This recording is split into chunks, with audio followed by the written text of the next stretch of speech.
ಬಳಪ ಹಿಡಿದ ಭಗವಂತ ಇರುತ್ತಾನೆ ನಮ ಸುತ್ತ ಅವತಾರ ನಾನಾ ರೂಪವೋ ಹಣೆ ಬರಹ ತಿದ್ದಿ ಬರೆಯಲು ಕತ್ತಲೆಯಿಂದ ಬಂತ ನಮ್ಮ ಕೈಯ ಹಿಡಿಯುತ್ತ ಕರೆದೊಯ್ದ ಬೆಳಕು ತೋರಲು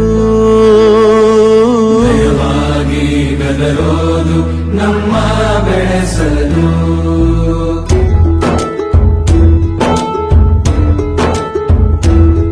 ಭಾಷೆಯ ಅಮೃತ ಕುಡಿಸೋ ತಾಯಾಗಿ ಭಾಷೆ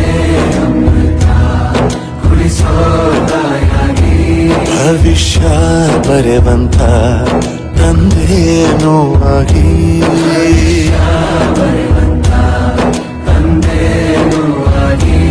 ಚಂದದ ಜೀವನ